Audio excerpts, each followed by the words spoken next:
বিসমিল্লাহির রহমানির রহিম। প্রিয় শিক্ষার্থীরা, আসসালামু আলাইকুম।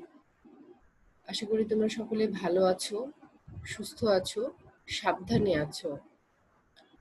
শিক্ষার্থীরা, আজকের ক্লাসে আমি জহুরা কানিজ, রাষ্ট্রবিজ্ঞান বিভাগ, রাজশাহী কলেজ, রাজশাহী। আশা করি এর মধ্যে তোমরা সবাই আমাদের এই অনলাইন ক্লাসের সাথে যুক্ত হয়েছো এবং এর মাধ্যমে তোমরা লেখাপড়া নিজেদের লেখাপড়াটা চালিয়ে যাচ্ছ। শিক্ষার্থীরা, আমরা রাষ্ট্রবিজ্ঞানের যে তোমাদেরকে বলেছি এর আগে যে রাষ্ট্রবিজ্ঞানের সাথে যে নতুন একটা সাবজেক্ট যুক্ত হয়েছে সমাজতত্ত্ব, এর দিয়ে যে রাজনৈতিক সমাজতত্ত্ব বিষয়টা আমাদের রাষ্ট্রবিজ্ঞানের বিষয়ের অন্তর্ভুক্ত হয়েছে, সেখান থেকে আমরা কিন্তু অনেক গুরুত্বপূর্ণ তথ্য এবং আরো অনেক বিভিন্ন বিষয় সম্পর্কে কিন্তু জানতে পারছি, যা আমাদের রাষ্ট্রবিজ্ঞানকে সমৃদ্ধ করেছে। তো আজকে তোমাদের আমি যে ক্লাস নিব সেটা রাষ্ট্র রিলেটেড। এর আগেও আমরা রাষ্ট্র রিলেটেড সম্পর্কে কিছু বিষয় জেনেছি। আজকে রাষ্ট্রের যে উৎপত্তির বিষয়ে যে গুরুত্বপূর্ণ তথ্য দিয়েছেন, বা রাষ্ট্রের যে একটা রাষ্ট্র ব্যবস্থার যে মূল যে বিষয়টা থাকে, হ্যাঁ, সেই সম্পর্কে যে সুন্দরভাবে তথ্য উপস্থাপন করেছেন তিনি হচ্ছেন কার্ল মার্কস। আমরা সবাই জানি জার্মান দার্শনিক কার্ল মার্কস এই যে রাষ্ট্র ব্যবস্থা সম্পর্কে, পুঁজিবাদ সম্পর্কে, শ্রেণী সংগ্রাম সম্পর্কে খুব সুন্দরভাবে তার তথ্য উপস্থাপন করেছেন তিনি, যে বিভিন্ন বিষয়ে তার যে বইগুলো আছে সেখানে। তো প্রিয় শিক্ষার্থীরা, আজকে আমরা মূল আলোচনায় চলে যাই।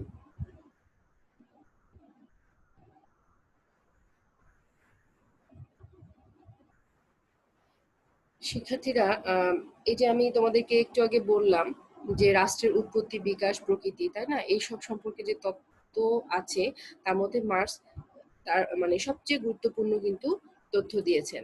হ্যাঁ, তো মার্কস যে তথ্য দিয়েছেন সেই বিষয়ে আবার লেনিন বলেছেন যে মার্কসের যে মতামত বা শিক্ষা সেটাই কিন্তু মার্কসবাদ। তার মানে মার্কস যে তার বিষয়গুলো নিয়ে যে মতামত প্রকাশ করেছেন সেটাই কিন্তু মার্কসবাদ নামে পরিচিত। তো এখানে মার্কস কি করেন? মার্কস রাষ্ট্রের যে উৎপত্তি, বিকাশ, হ্যাঁ, প্রকৃতি, এগুলো সম্পর্কে কিন্তু তিনি বৈজ্ঞানিক উপায়ে কিন্তু সবকিছু সুন্দরভাবে আলোচনা করেছেন। এই জন্য তিনি একটা রাষ্ট্রের সার্বিক বিষয়গুলোকে সুন্দরভাবে উপস্থাপন করতে পেরেছেন। আচ্ছা, তিনি কিন্তু শুধু একটা যে গ্রন্থে, তার লেখা গ্রন্থে তার কথাগুলো উপস্থাপন করেছে তা না, তিনি তার বিভিন্ন লেখায় কিন্তু এই তথ্যগুলোকে উপস্থাপন করেছেন। হুম, যেমন মার্কসের সাথে এঙ্গেলসের যে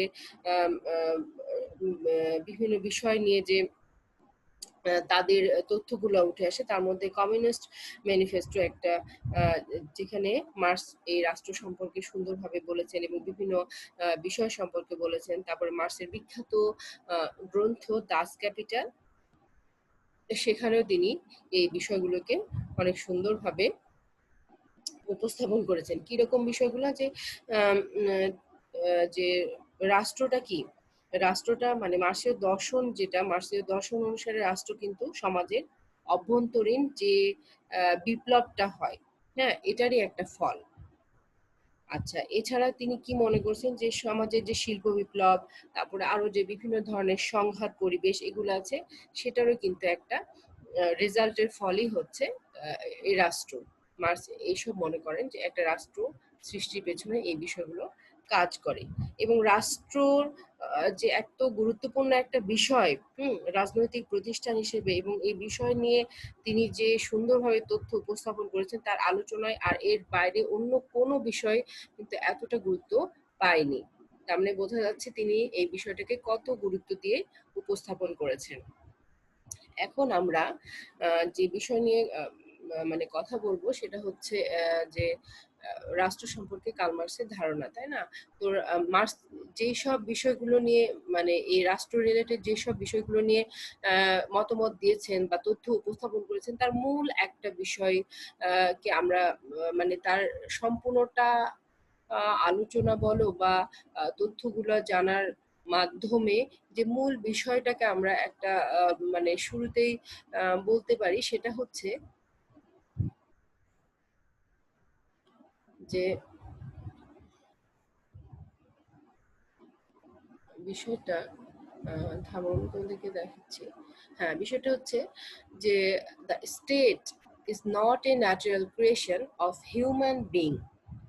মানে বলছে যে মানুষের দ্বারা রাষ্ট্র কিন্তু এমনি এমনি সৃষ্টি হয়নি, মানে আপনা আপনি সৃষ্টি হয়নি। হ্যাঁ, এখানে কি বলছে আরো, যে it is a manipulative or systematic necessity.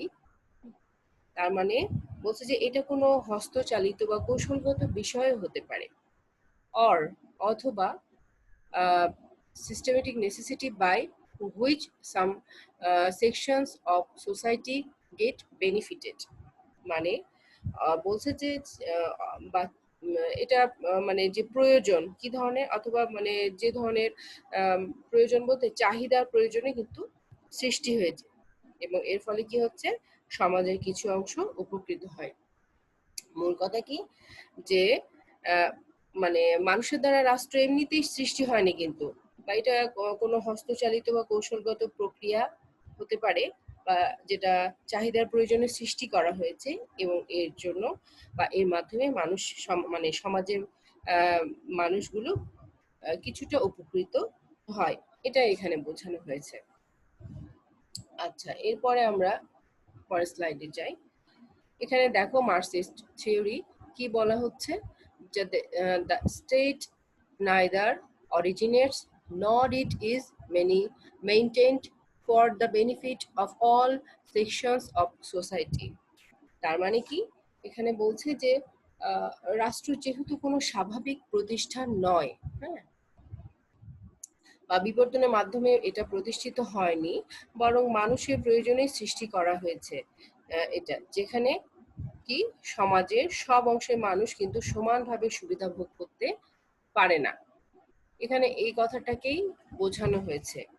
ঠিক আছে, যে এখানে কিন্তু সব মানুষ সমানভাবে, যদিও রাষ্ট্র বলতে আমরা বুঝি যে সবাই এখানে সমান সুযোগ পাবে, কিন্তু আসলে মার্ক্সের মতে সেটা বোঝায় না। মার্ক্স মনে করেন যে সবাই এখানে সমানভাবে সুযোগ সুবিধা পায় না। আচ্ছা, এটা মার্ক্সের থিওরি থেকে নেয়া।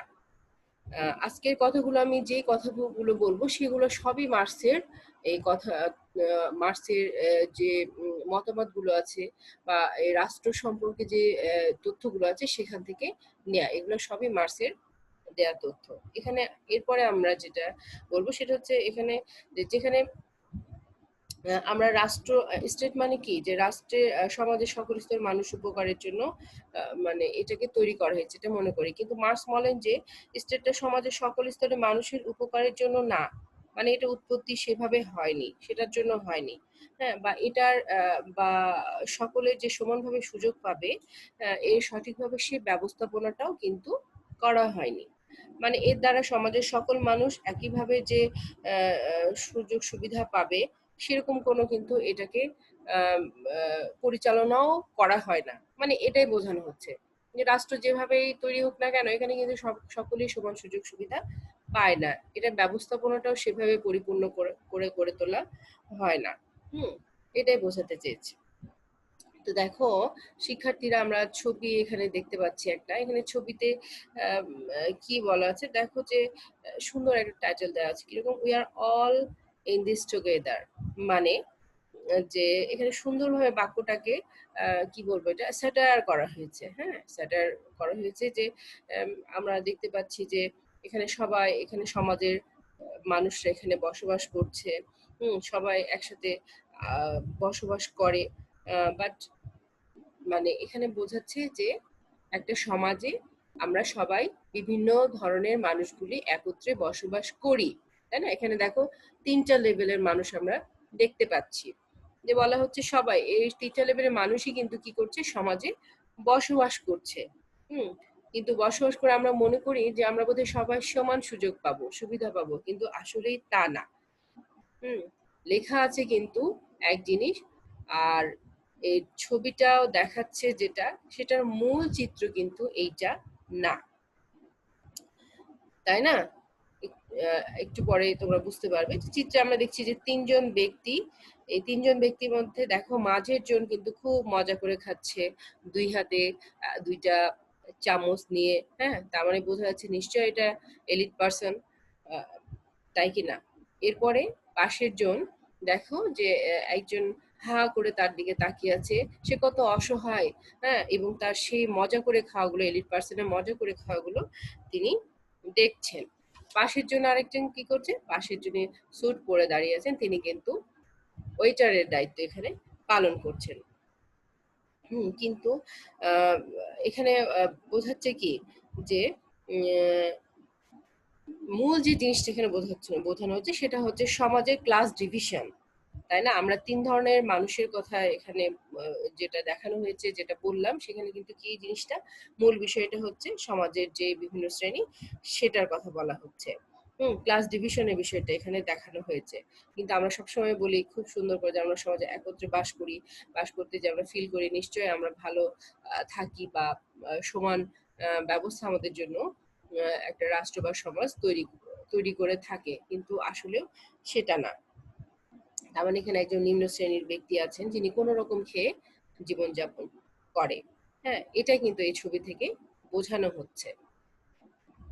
তাহলে এটা গেল ছবির বিষয়। এরপরে আমরা দেখব যে আহ, এখানে একটা ডায়াগ্রামের মাধ্যমে দেখো দেখানো হয়েছে সোসাইটি লেখা আছে আর একদিকে স্টেট। হ্যাঁ, এই ডায়াগ্রামে যদি দেখো খেয়াল করে একটু, যে স্টেট যদি উপরে উঠে চলে আসে তবে সমাজ কিন্তু কোণঠাসা হয়ে পড়ে। শিক্ষার্থীরা একটু বিষয়টা মনোযোগ দাও। আমরা তো ছবিতে গেলাম, ছবিতে দেখালো যে একটা চিত্রে তিনজন ব্যক্তি সমাজেরই, তারা সবাই একত্রে বসবাস করে, কিন্তু সেখানে এক একজনের স্থান এক এক রকম, তাই না? কেউ বঞ্চিত হচ্ছে, কেউ তার সমাজে প্রভাবের কারণে বেশি ভোগ করছে, কেউ খুব সাধারণ লাইফ লিড করছে, কিন্তু একত্রে বসবাস করছে। আবার এই রাষ্ট্রই আবার দেখো ডায়াগ্রামের মাধ্যমে আমরা দেখানোর চেষ্টা করছি যে স্টেটটা যদি আবার বেশি পরিমাণে উপরে উঠে যায় কিন্তু সমাজ কোণঠাসা হয়ে পড়ে। তার মানে রাষ্ট্রটা সমাজের উপরে বেশি চড়াও হয়ে যায়। হ্যাঁ, কিরকম, যে রাষ্ট্র যদি খুব মনে করো প্রভাবশালী হয়ে পড়ে, তাহলে সেক্ষেত্রে রাষ্ট্র যে কড়াকড়ি নির্দেশ বা নিয়ম কানুন বা যে ধরনেরই স্টেপ নেক না কেন, বা প্রেশারের মাধ্যমে সমাজকে কিন্তু সেটা চাপিয়ে দেয় এবং সমাজ সেটা কিন্তু মেনে নেয়, এবং রাষ্ট্র অনুযায়ী কিন্তু সেই সমাজ ব্যবস্থাটা পরিচালিত হয়। এই ছবির মাধ্যমে কিন্তু এইটাই দেখানো হয়েছে। আশা করি তোমরা সবাই বুঝতে পেরেছো। এর পরের স্লাইডে আমরা চলে যাই। এখানে দেখো যে তিনটা জিনিস দেখানো হয়েছে, এটাও কিন্তু মার্কসের তথ্য মতে, যে কিরকম, যেখানে দেখো ব্যক্তিগত সম্পত্তি বোধের কথা বলা হচ্ছে।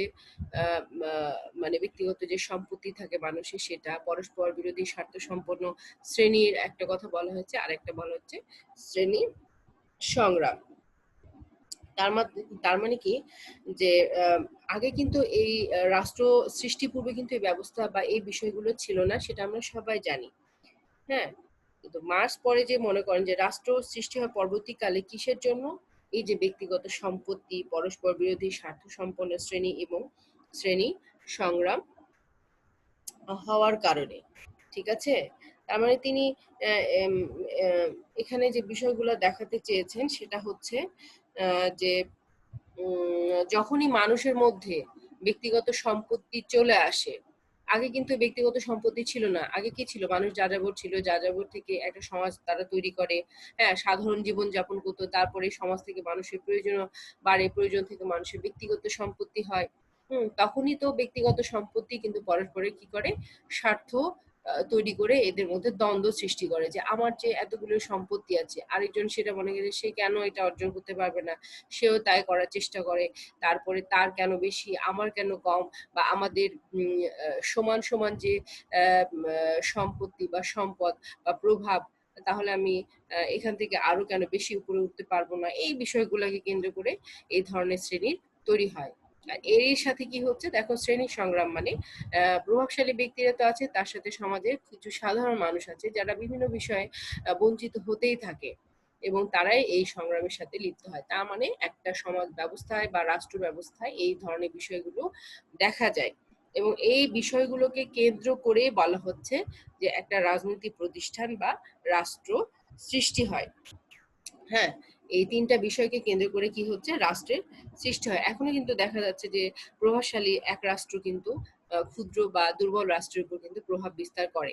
হ্যাঁ, সেটাও কিন্তু পরস্পর বিরোধী স্বার্থ থেকেই কিন্তু এই সব কর্মকাণ্ডগুলো হয়ে থাকে। তিনি এখানে আরেকটা যেটা বলেন সেটা হচ্ছে রাষ্ট্র হলো বল প্রয়োগের যন্ত্র যার দ্বারা সমাজের সংখ্যালঘিষ্ঠ অংশ সংখ্যাগরিষ্ঠ অংশকে শোষণ করে থাকে। এটা শুধু যে এখন যে এই বিষয়টা আমরা দেখতে পাই সমাজ ব্যবস্থায় সেটা না, অনেক আগের থেকে কিন্তু এই বিষয়গুলো চলে আসছে। সেগুলো হয়তো অল্প ছিল কিন্তু এখন প্রকট আকারে সেটা দেখা যায়। তার মানে কি, যে এখানে ব্যক্তিগত সম্পত্তির উদ্ভবের সাথেই কিন্তু এই সমাজ ব্যবস্থাটা বা রাষ্ট্র ব্যবস্থাটা জড়িত। এই জন্য এখানে আরেকটা যে বিষয় আছে সেটা হচ্ছে, দেখা যায় যে এখানে মালিক শ্রেণী, এখানে যেটাকে আমরা বুর্জোয়া শ্রেণী বলি, আরেকটা হচ্ছে সম্পত্তিহীন শ্রেণী, হ্যাঁ প্রোলেতারিয়েট শ্রেণী যেটা বলি, এদের এদের যে সমাজে অবস্থান সেটা তৈরি হয়। তো সম্পত্তিকে কেন্দ্র করেই কিন্তু মালিকদের এই স্বার্থ রক্ষার জন্য এই যে রাষ্ট্র ব্যবস্থাটা, হ্যাঁ সেটা সৃষ্টি হয়। তার মানে মার্কস মনে করেন যে রাষ্ট্র হলো শ্রেণী স্বার্থের ধারক বাহক, মানে এই রাষ্ট্রকে আবার পুঁজি করেই, এই ব্যবস্থাকে পুঁজি করেই কিন্তু এই ধরনের বিষয়গুলো সবসময়তেই চলতে থাকে। এক শ্রেণী অন্য শ্রেণীকে শোষণ করতে থাকে। ঠিক আছে, তো এই হচ্ছে বিষয় শোষণের বিষয়টা, যে সমাজে এক শ্রেণী আরেক শ্রেণীকে শোষণ করতে থাকে। তো প্রিয় শিক্ষার্থীরা, এরপরে আমরা দেখব যে কিভাবে একটা সমাজ ব্যবস্থায় বা সমাজে এক শ্রেণী অপর শ্রেণীকে শোষণ করতে থাকে, বা কে কার দ্বারা কিভাবে শোষিত হচ্ছে একটা সমাজ ব্যবস্থায়। আচ্ছা, এরপরে আমরা তাহলে সেই বিষয়ে চলে যাই। যে এই যে দেখো, এখানে খুব সুন্দর একটা চিত্র নিয়ে আসার চেষ্টা করেছি তোমাদেরকে মার্কসের যে তথ্য সেই তথ্য অনুযায়ী বোঝানোর জন্য। হ্যাঁ, মার্কস কি মনে করেন, মার্কস মনে করেন যে রাষ্ট্র কিন্তু চিরন্তন প্রতিষ্ঠান নয়। মানে রাষ্ট্র আগে থেকে আহ, ছিল না বা ভবিষ্যতে থাকবে, এটা সঠিকভাবে বলা যায় না। হুম, কিন্তু আমরা কি দেখি, পৃথিবী জুড়ে কিন্তু রাষ্ট্র ব্যবস্থা দেখতে পাই, সেটা কোথাও পুঁজিবাদী, কোথাও সমাজতন্ত্র, হ্যাঁ কোথাও গণতান্ত্রিক। আর এই ব্যবস্থাগুলো কিন্তু, এই যে রাষ্ট্র ব্যবস্থার বিভিন্ন রূপ, এটা কিন্তু আমরা প্রয়োজনের সাপেক্ষে কিন্তু এই ধরনের ব্যবস্থাগুলো তৈরি হয়েছে সেটা জানি। হ্যাঁ, তো সিমিলারলি বিষয়টা এরকম যে আদিমকাল থেকে এখন পর্যন্ত রাষ্ট্রের উৎপত্তির ক্ষেত্রে আমরা যে ব্যবস্থাগুলো দেখছি না কেন, বেশি যে জিনিসগুলো কাজ করে সেটা কিন্তু একই কথা, ব্যক্তিগত সম্পত্তি, পরস্পর বিরোধী স্বার্থ সম্পন্ন শ্রেণী সংগ্রাম, এই বিষয়গুলো কিন্তু কাজ করছে। আর এই বিষয়গুলোকে কাজ করে কিন্তু একটা রাষ্ট্র ব্যবস্থায় এই তোমার শাসনের বিষয়গুলো চলে আসে। তো চিত্রে আমরা দেখো কয়েকটা স্টেপ দেখানো হচ্ছে। এখানে প্রথম পর্যায়ে যারা আছে, এখানে লেখা আছে উই রুল ইউ। তো এই জায়গায় যারা থাকে, একটা রাষ্ট্র ব্যবস্থায় কি থাকে চিন্তা করো তো। স্বাভাবিকভাবে আমরা জানি যে একটা রাষ্ট্র ব্যবস্থায় রাষ্ট্রকে পরিচালনার জন্য যে রাষ্ট্র কাঠামো বলি, হ্যাঁ যে হায়ারার্কি গুলো থাকে, সেখানে আমরা দেখতে পাই যে সব উপরে যারা থাকে, মানে উপরের যে স্টেপটা, এখানে যারা থাকে তাদের বিষয়টা কিরকম, যে যারা থাকে তারা রাষ্ট্রের সবকিছু, মানে তারা মনে করে যে তারা তো রাষ্ট্রের ক্ষমতায় আছে। হ্যাঁ, এবং এই ক্ষমতায় থাকার কারণে তারা সবকিছুকেই বা সব বিষয়কে নিজেদের মানে কি বলবো, নিজেদের ব্যক্তিগত বিষয় মনে করতে পারে, বা সেগুলোর উপর তারা প্রভাব বিস্তার করে থাকে। হ্যাঁ, যে তারা মনে করে যে এই রাষ্ট্র ব্যবস্থায় এই সব কিছুই মানে আমাদের নিয়ন্ত্রণে, বা আমরা এর উপর প্রভাব বিস্তার করতে পারবো। এটাই হচ্ছে কিন্তু তাদের এই ক্ষমতার মূল বিষয়, যে সব বিষয়ের উপরে তারা ক্ষমতাবান বা ক্ষমতার অধিকারী।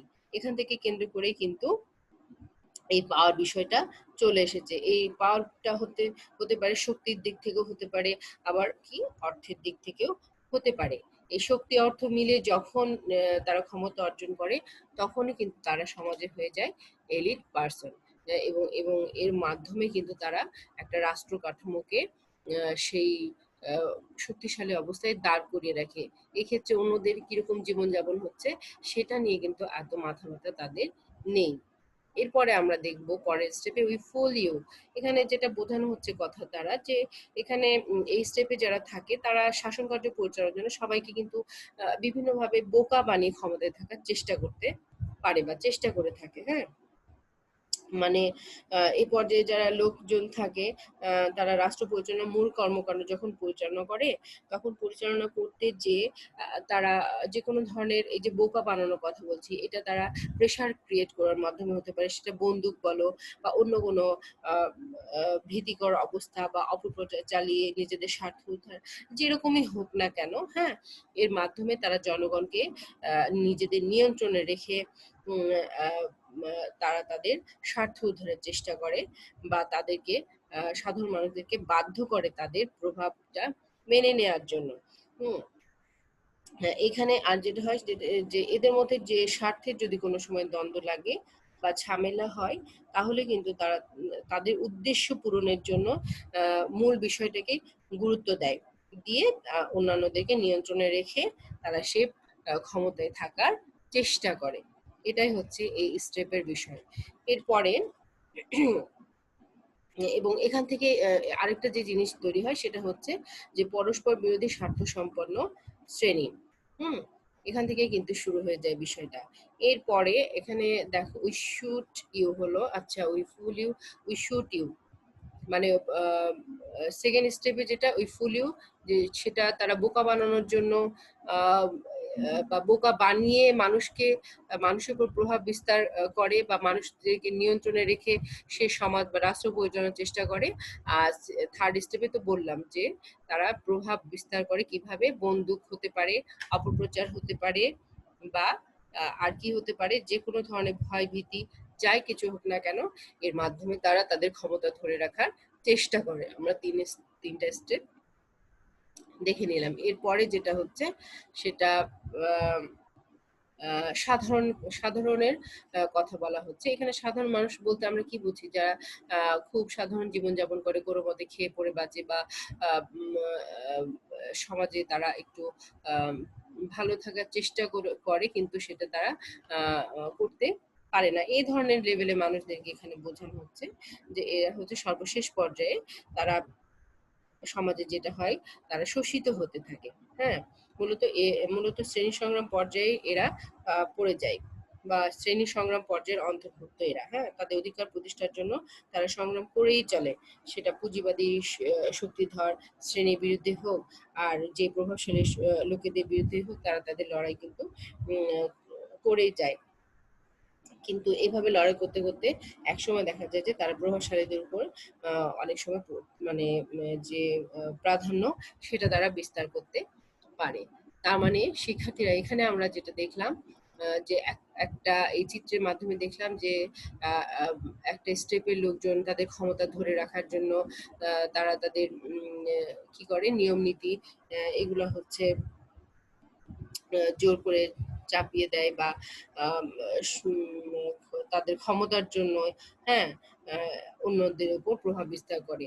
আরেকজন কি করে, তাদের ক্ষমতা ধরে রাখার জন্য মানুষজনকে বিভিন্নভাবে বোকা বানাতে পারে বা যেভাবে হোক মানুষের মনকে জয়ের মাধ্যমে, হ্যাঁ, বা দুর্বল করার মাধ্যমে সেটা বিভিন্ন কথা হতে পারে, যে কোনো বিষয়ের মাধ্যমে তারা তাদেরকে নিয়ন্ত্রণে রেখে ক্ষমতা পরিচালনা করার চেষ্টা করে। আরেকটা দল কি করে যে এখানে খালি যুদ্ধ, বন্দুক, তারপরে বিভিন্ন অপপ্রচার, অপশক্তি এগুলোর মাধ্যমে এগুলো জনগণের উপর চাপিয়ে দিয়ে বা এগুলোর প্রভাব খাটিয়ে তারা তাদের ক্ষমতা ধরে রাখার চেষ্টা করে।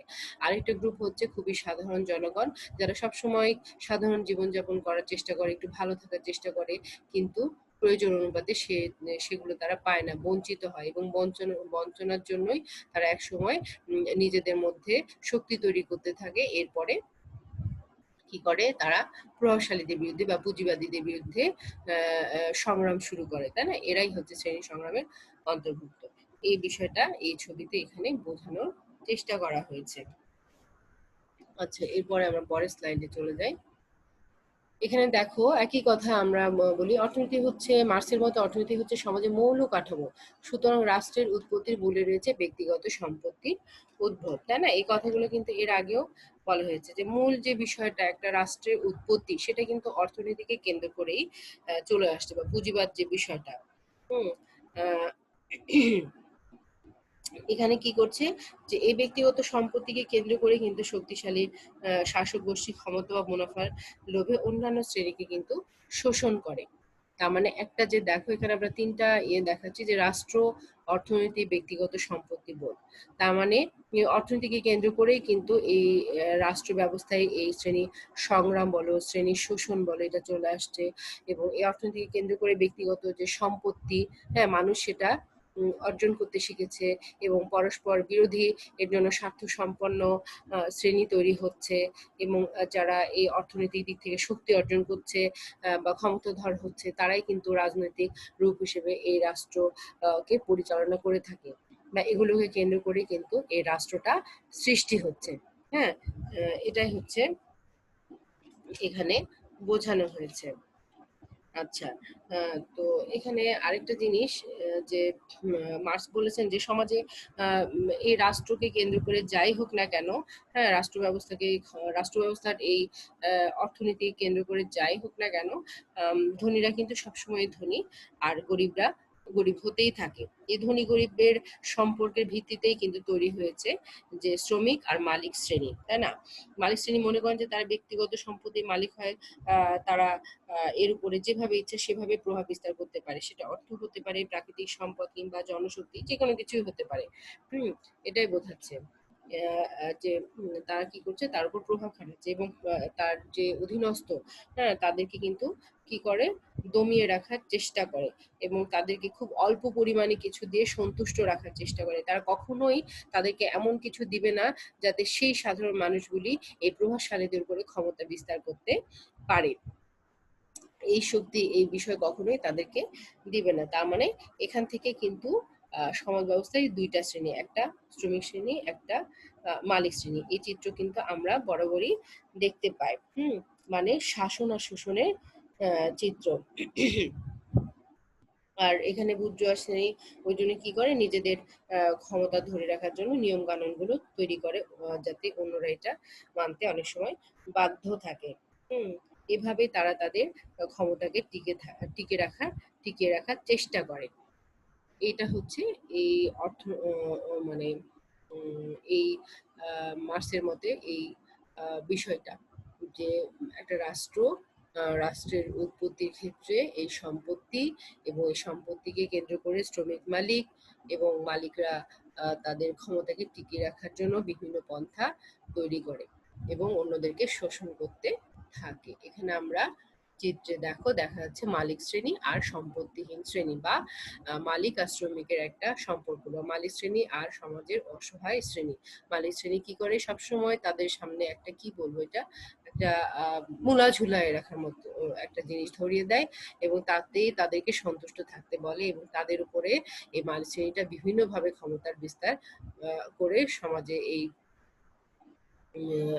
তাদের শক্তিটাকে টিকিয়ে রাখার চেষ্টা করে। এটাই বোঝানো হয়েছে। আচ্ছা, এরপরে আমরা দেখো এখানে বলা হচ্ছে যে এখানে চারটা চিত্র আমরা দেখতে পাচ্ছি। এখানে কি লেখা আছে, রাষ্ট্রের উৎপত্তি ও প্রকৃতি বিশ্লেষণের অনুসারে মার্কস এঙ্গেলস সমাজ বিকাশের ক্ষেত্রে চারটা স্তরের কথা বলেছেন। কি কি সেটা, একটা আদিম সাম্যবাদী সমাজ, দাস সমাজ, সামন্ততান্ত্রিক সমাজ, ধনতান্ত্রিক সমাজ। শিক্ষার্থীরা আমরা সকলেই এই সমাজ ব্যবস্থা সম্পর্কে জানি, তাই না? এগুলো হচ্ছে সেই প্রাচীনকাল থেকে শুরু করে বর্তমান পর্যায়ে সমাজের বিভিন্ন ব্যবস্থা বা রাষ্ট্রের বিভিন্ন ব্যবস্থার একটা রূপ। এখন আমরা জানবো যে এখানে কি কি বিষয় এখানে আমরা আহ, মানে আরো জানতে পারি। বিষয়টা হচ্ছে যে আদিম সাম্যবাদী সমাজ, তার মানে কি, যে এখানে আদিম সাম্যবাদী সমাজে আহ, মানে যেটা বলা হয় সেটা যে ব্যক্তিগত সম্পত্তি ছিল না।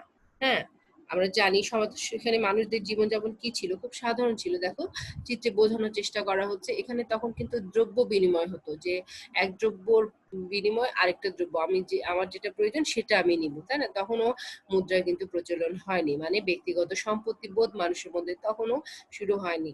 খুবই সাধারণ জীবনযাপন ছিল তখনকার মানুষের। তাই সেই জন্য সেখানে কোনো শ্রেণী শোষণও ছিল না, শ্রেণী সংগ্রাম ছিল না। হ্যাঁ, আহ, আহ, তাই বলে শোষণের যে যন্ত্র, সেটা রাষ্ট্র ব্যবস্থা তখনও ওইভাবে, মানে রাষ্ট্র ব্যবস্থা তখন ছিল না। খুব সাধারণ জীবনযাপন করা হতো, মানে মানুষের প্রয়োজনে কিন্তু পরবর্তীতে যে রাষ্ট্র ব্যবস্থাটা সৃষ্টি। এরপরে দেখো যে দাস সমাজ, দাস সমাজ সম্পর্কে আমরা সকলেই জানি। যখনই দাস সমাজের কথা বলি তখনই কিন্তু আমাদের মনের মধ্যে একটা পীড়াদায়ক একটা অনুভূতি কি হয়, জাগ্রত হয়, যেটা আমাদের মনটাকে কষ্ট দেয়। হ্যাঁ, যে সে ব্যবস্থা খুব কঠিন একটা ব্যবস্থা ছিল। কিরকম দাস সমাজে উৎপাদনী উপকরণ সহ সামগ্রিক যে অর্থনৈতিক ব্যবস্থার তার যে বিষয়টা ছিল, সেটার মূল নিয়ন্ত্রকই কিন্তু দাস মালিক ছিল, তাই না? সমাজে উৎপাদনী উপকরণের যাবতীয় অর্থনৈতিক বিষয় কিন্তু মূল নিয়ন্ত্রক কে ছিল? দাস মালিকরা ছিল। এই সমাজ দাস এবং দাস মালিক এই দুইটা শ্রেণীতে বিভক্ত ছিল। দাস মালিকরা কি করতো? দাসদের নিজেদের সম্পত্তি বলে মনে করতো, দাসদেরকে কিনে নিত, তাদের উপর প্রভাব বিস্তার করতো, তাই না? দাস সমাজের অর্থনৈতিক ভিত্তির উপরই কাঠামোরূপে রাষ্ট্রের মূল লক্ষ্যই ছিল কি, যে দাস মালিকদের সম্পত্তির স্বার্থকে রক্ষা করা, যেভাবে হোক তারা দাসদের উপর প্রভাব বিস্তার করবে। দাস মালিকরা আহ, আহ, যে তাদের যে উদ্দেশ্য বা স্বার্থ সেটাকে রক্ষা করবে। হ্যাঁ, দাসরা তাদের অনুগত হয়ে কাজ করবে, মালিকরা তাদেরকে কিনে নিবে। হ্যাঁ, এই ধরনের একটা ব্যবস্থা সেই সময় ছিল। তো এই স্তরে যেটা হয় সেটা হচ্ছে যে কি হয়, এখানে বলা যাবে যে এখানে শ্রেণী শাসন ও শ্রেণী শোষণের সূত্রপাত হয়, তাই না? আমরা যে বর্তমানে শাসন শোষণের কথা বলি, সেটার মূল যে বিষয়টা চলে আসছে সে দাস সমাজ থেকে। যে এক শ্রেণী যারা মালিক শ্রেণী, তারা অন্য তাদের নিম্ন শ্রেণী যাদেরকে কিনে নেয়, হ্যাঁ, যারা দাস হিসেবে পরিচিত, তাদের উপরে বিভিন্নভাবে তারা শোষণ চালাতো। তো তখন থেকে কিন্তু এই শাসন ও শোষণ ব্যবস্থাটা চলে আসে। আর এই শাসন শোষণের যন্ত্র হিসেবেই কিন্তু রাষ্ট্রের উৎপত্তি মার্ক্সের মতে।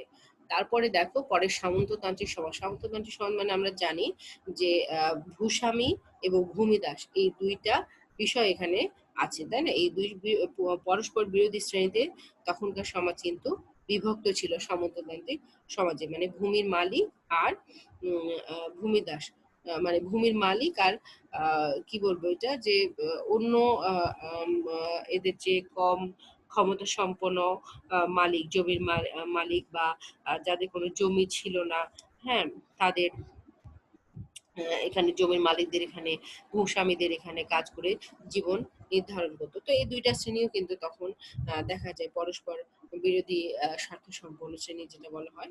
হ্যাঁ, ভূস্বামীরা ছিল কি, যে ভোগ বিলাসী একটা শাসক ছিল তখন। হ্যাঁ, এরা কি করতো? বিপুল সংখ্যক কৃষক ভূমিদাসকে শোষণ করতো বিভিন্ন অজুহাত দেখিয়ে, বিভিন্ন ভাবে। হ্যাঁ, এবং উৎপাদনের উপাদান বলো, তারপর উৎপন্ন সামগ্রী বলো, সবকিছুর মালিকানাই কিন্তু এই ভূস্বামীদের হাতে ছিল, যাদেরকে ভূস্বামীদের কি কি বলা হতো? প্রভুও বলা হতো, সামন্ত প্রভু বলা হতো। হ্যাঁ, এবং এই সামন্ত প্রভুরা তাদের শ্রেণী স্বার্থ বজায় রাখার জন্য রাষ্ট্রকে বল প্রয়োগের কিন্তু হাতিয়ার হিসেবে সে সময় কি করত? ব্যবহার করত। তার মানে এই তিনটা সমাজ ব্যবস্থাতে আমরা সমাজ ব্যবস্থার বিভিন্ন চিত্র দেখতে পাচ্ছি। এবার লাস্টে আছে দেখো যে ধনতান্ত্রিক সমাজ, যেটাকে আমরা পুঁজিবাদী সমাজ বলছি, তাই না? পুঁজিবাদী সমাজে কি দেখি? পুঁজিবাদী সমাজটা কি? সভ্য সমাজের একটা রূপ। যে এখানে কিভাবে শোষিত হয় দেখো, যে এটা একটা উন্নত রূপ বলা হচ্ছে। হ্যাঁ, শোষণ পর্যায়ে বা শোষিত সমাজ ব্যবস্থা, এটা একটা যেটা আমি একটু আগে বললাম সভ্য সমাজ, বা সেই শোষিত সমাজের একটা সভ্য রূপ, বা পুঁজিবাদী যে সমাজটা, সেখানে এখানে মানুষ কিভাবে শোষিত হয় সে কথাই বলা হচ্ছে। যে পুঁজিবাদী ব্যবস্থায় আহ, আহ, এটা যে উন্নত রূপ, পুঁজিবাদী সমাজ ব্যবস্থা, মানে পুঁজি যাদের আছে তারা মালিক শ্রেণী শ্রমিকদেরকে কি করবে, শোষণ করবে, বা তাদের যে নিম্নমানের লোকদেরকে বিভিন্নভাবে তারা শোষণ করবে। এই পুঁজিবাদী সমাজে যেটা হয় সেটা হচ্ছে যে এই সমাজে শোষণের অবসান কিন্তু ঘটে না, এখানে এটা চলতেই থাকে। হুম যে ধনীরা ধনী হতে থাকে, গরিবরা গরিব হতে থাকে। এর আগেও আমি আলোচনা তোমাদেরকে বলেছি। একদিকে পুঁজিপতি শ্রেণী, আর অন্যদিকে থাকে কি, শ্রমিক শ্রেণী। হ্যাঁ, এই সমাজে উৎপাদনের উপকরণের মালিককে তাহলে পুঁজিপতিরা, ঠিক আছে। এবং শ্রমিক শ্রেণী তথা সর্বহারা শ্রেণী তাদের জীবন ধারণের জন্য পুঁজিপতিদের কাছে শ্রম বিক্রি করে, এবং পুঁজিপতি শ্রেণী কি করে, শ্রমিকদেরকে ন্যায্য পাওনা থেকে বঞ্চিত করে। এভাবেই করে তাদেরকে শোষণ করে পুঁজিপতিরা ক্ষমতায় টিকে থাকে। হ্যাঁ, এই শোষণের কায়েমের জন্যই কিন্তু তারা এই রাষ্ট্রকে ব্যবহার করে থাকে। তার মানে এই সমাজ ব্যবস্থায় যারা ক্ষমতায় থাকে তারা কিন্তু বিভিন্নভাবে ক্ষমতায় টিকে থাকার জন্য এবং অন্যদেরকে শোষণ করার জন্য কিন্তু এই রাষ্ট্রকে বিভিন্নভাবে কিন্তু তারা কি করছে, ব্যবহার করছে, বা এই ব্যবস্থাটা আম, আহ, তৈরি করে তৈরি করছে তারাই, যে কিভাবে করলে এই শোষণ ব্যবস্থাটা একটা রাষ্ট্রে টিকে থাকবে।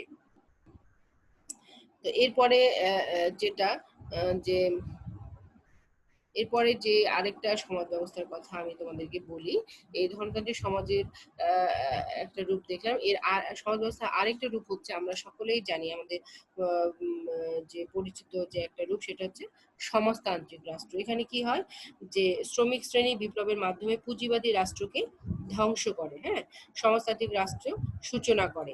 সমাজ বিকাশের এই স্তরকে কিন্তু আবার কি বলা হচ্ছে, সাম্যবাদী অবস্থা বা সাম্যবাদী স্তর। এই স্তরে শ্রমিক শ্রেণী কি করে, শাসক শ্রেণীতে উন্নতি হয়, উৎপাদনের উপকরণসমূহ সামাজিক মালিকানা প্রতিষ্ঠিত হয়, প্রত্যেক ব্যক্তি তার কাজে গুণগত সংখ্যাগত পরিমাণে পুরস্কার পেয়ে থাকে।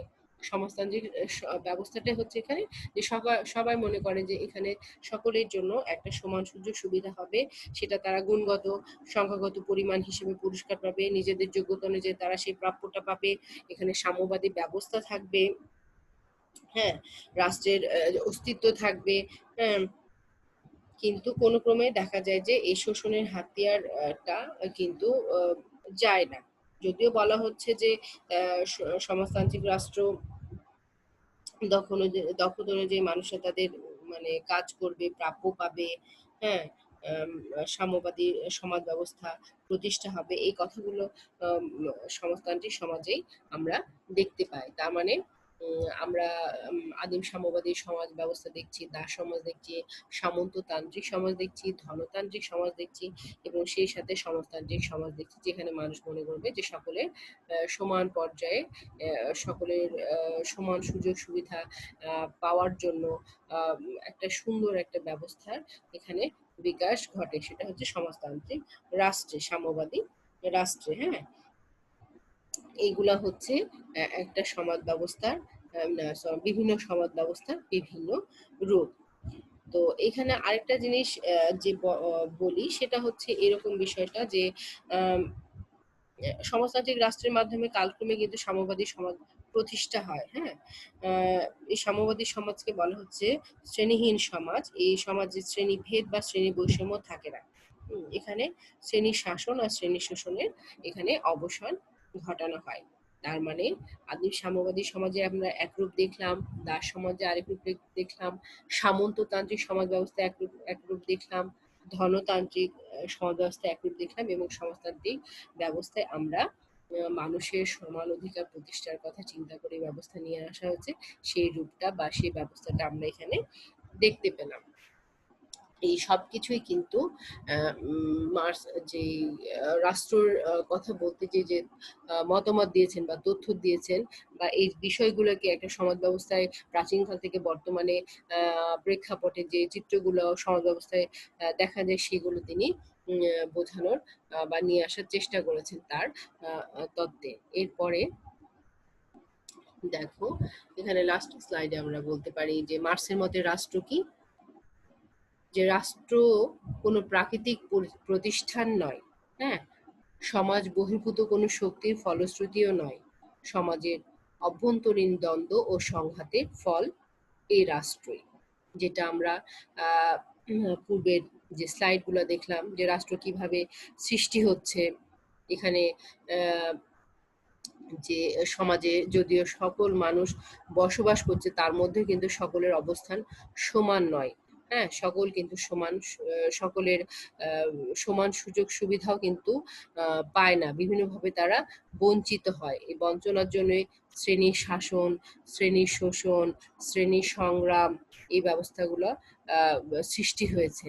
হুম, এরপরে আমরা কি দেখছি যে এগুলোকে কেন্দ্র করে যে বিভিন্ন সমাজের যে মানুষগুলো জীবন ধারণ করে, এখানে তাদের প্রয়োজন অনুযায়ী না পাওয়ার জন্য বা এক এক শ্রেণী কর্তৃক অপর শ্রেণীকে শোষণ করার জন্যই কিন্তু তখন একসময় বিভিন্নভাবে এই রাষ্ট্র ব্যবস্থা, বিভিন্নভাবে কিন্তু এই দ্বন্দ্ব বা সংঘাতগুলো তৈরি হয়, এবং এরই একটা ফল হিসেবে বা এরই একটা রূপ হিসেবে কিন্তু এই রাষ্ট্রটা।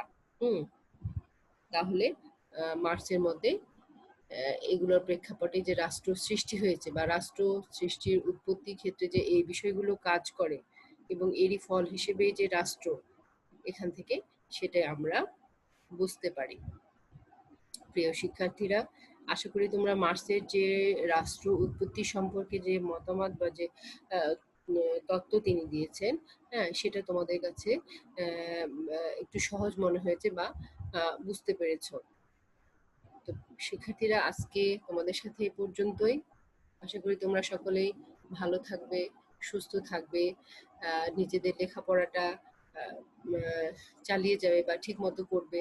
হুম, জ্ঞান অর্জনের জ্ঞান অর্জন করবে এবং সবাই সুস্থ থাকার চেষ্টা করবে। ধন্যবাদ সবাইকে।